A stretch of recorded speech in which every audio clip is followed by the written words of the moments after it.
Peace and blessings is real. First and foremost, I want to take this time and give all praises, glory, and honor to our Heavenly Father, Yahweh, through His only begotten Son, Yahushua, for allowing this word to come out. And I hope you sincere brothers and sisters are truly edified by tonight's word.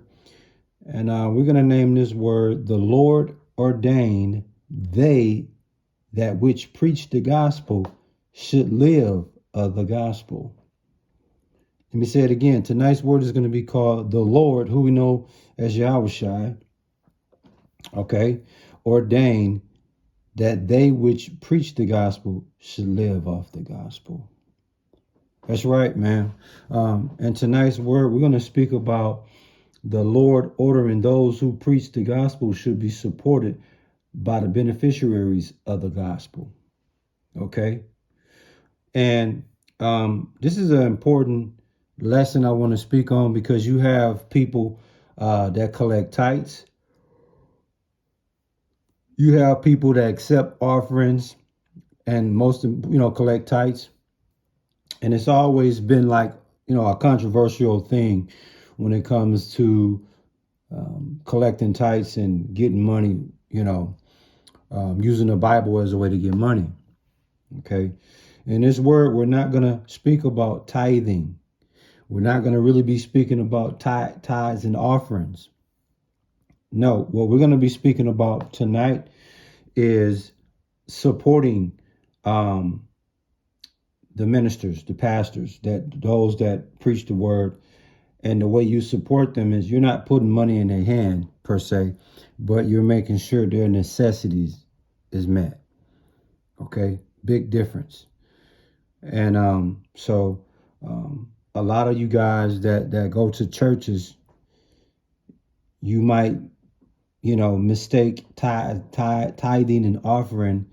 You might confuse that with supporting your pastor.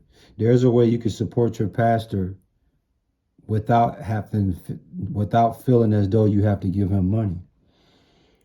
You can support that pastor by way of making sure his necessities is being met because he's, not working a regular job. His job is preaching the word. And Apostle Paul spoke about it. And he spoke the words, that the Yahushua, I believe Matthew 10:10, man. But without further ado, man, in this word tonight, you're gonna learn the difference between tithes and offerings, and then opposed to supporting your pastor. Okay, these are two different things. And if you want to support your pastor, that's cool. You don't have to be obligated to give a particular amount of money to do so, like they do with tithe and offerings, or the prosperity gospel people. We're going to come to you in 1 Corinthians 9:14, and it reads, "Even so have the Lord ordained that they which preach the gospel should live of the gospel." All right. So the first thing I want to focus on is ordained. It says, even so have the Lord ordained, the Lord have arranged, the Lord has appointed. In other words, the Lord has given order, the Lord has prescribed that they which preach, they that proclaim publicly, they that announce and declare and make known the gospel, the glad tidings of salvation through Yahushua, should live off the gospel. Okay? What that means is when you have a pastor of your church devote his life to preaching the gospel, right? Then you are to make sure he's supported and maintained. Okay? You are to make sure such maintenance constitute a livelihood being made to make him comfortable. AKA the church have to take care of him. Make sure his necessities is being met. Okay, why? Because he's devoted his life to preaching the gospel. Okay, he's taken off from worldly employment and spends his time studying and preaching the gospel, and he should have a livelihood from that labor. by way of y'all taking care of him, not giving him all your money, but you know, his rent or mortgage is paid. His family has food to eat and stuff like that. The money that he would make if he was working a job, that's the money that it probably would need. That would be feasible for him to take care of his family. That's pretty much what it's speaking about. Now, the significance of this is at our church, man, we don't collect tithes and offerings, and we don't make nobody feel obligated to support us by benefiting by the gospel that we bring. We do this free of charge. And even Apostle Paul told you in 1 Corinthians 9:18, what is my reward then? Verily, that when I preach the gospel, I may make the gospel of Yahushua without charge. And that's what we do. We preach the word without charge. My brother's a barber and I work jobs, and I'm trying to restructure my business. So we work jobs and businesses so that way we don't have to, we would never charge. The gospel is always free. Okay. And we don't promote that you have to take care of us because we're devoting our lives to preaching this gospel. No, we love to do this. I love to do this. And it'll always be free of charge. It'll always be free of charge, man. But I want to bring this word out tonight because there's a big difference in regards to tithe and offerings, and then regarding taking care of your pastor, making sure his bills is paid, his necessities is met. That's two different things. Like, for instance, let's say the church as a whole might put $3,000 in the $3,000 in the church for the month. Or let me give you a better understanding of it. Let's say the pastor was working in the world and he brought home $4,000 a month. And that $4,000 a month allowed him to be sufficient and take care of his family.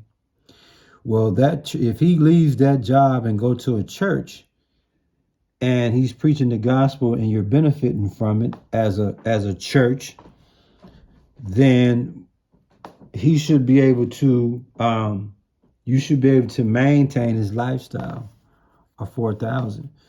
If it's a nice sized church. If it's a small church, then that pastor he's gonna have to go back to work and preach at the same time to make up the difference. But if it's a nice sized church and the congregation can comfortably replace his lifestyle, then that's what it should be. It's not about giving the pastor all your money. It's just basically saying the Lord ordained that they which preach the gospel should live off the gospel. Meaning that, once again, they should be supported and maintained. Such a maintenance, constitutes a livelihood being made comfortable. In other words, you have to take care of them. That's why I say Matthew 10:10, worker is worthy of his food. So, again, what's the name of the lesson, man? The Lord ordained they that which preach the gospel should live off the gospel.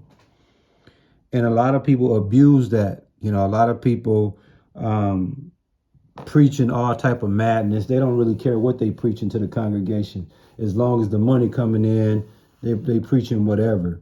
And honestly, you shouldn't even support that dude because you're falsely benefiting from the folly from the gospel that he's speaking, because it's not the real gospel. He's just tickling your ears,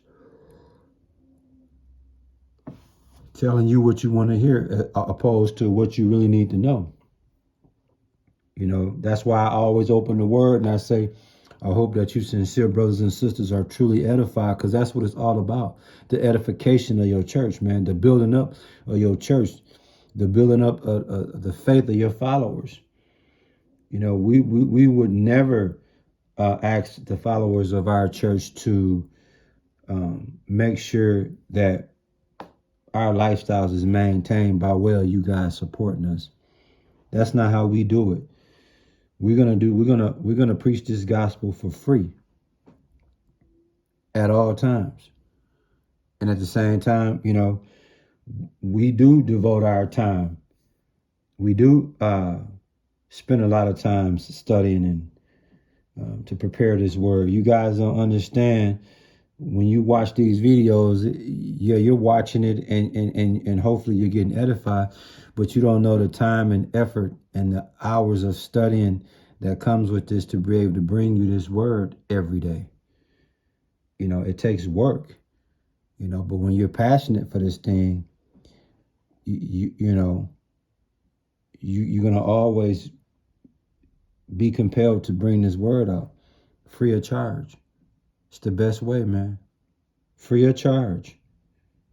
So any of you pastors that might be spying on the page, looking at these videos, you should be working with your hands to make a living, bro. Even though it says, you can legitimately, your church can legitimately take care of you, but to be free of all scandals and your church members looking at you crazy because they struggling and you driving a big car with the big house, that's a problem. Because at the end of the day, the church supposed to make sure your daily necessities is made. And that's pretty much it. Long as they contribute enough to maintain a comfortable life for you, not for you to get rich and buy mansions and Maybachs and Hellcats. No, that ain't. You can work a regular job and do those things if you want. Your congregation should not be guinea pigs to patent your lifestyle, man. That ain't what it is. You are to make sure that your pastor is supported and maintained because he's devoted his life to preaching the gospel. That's all I got for you, man. I hope you sincere brothers and sisters are truly edified by this word, and I hope somebody was edified by this word. And please understand and know it's a difference between tithing offerings and supporting your pastor, man. And what I spoke about today is supporting your pastor by way of making sure his daily necessities and his bills and things like that is paid. And if the church take in enough money per month for him to do that, then that's what it should be. If it's not enough for him to do that, then he needs to go get a part-time job. Word.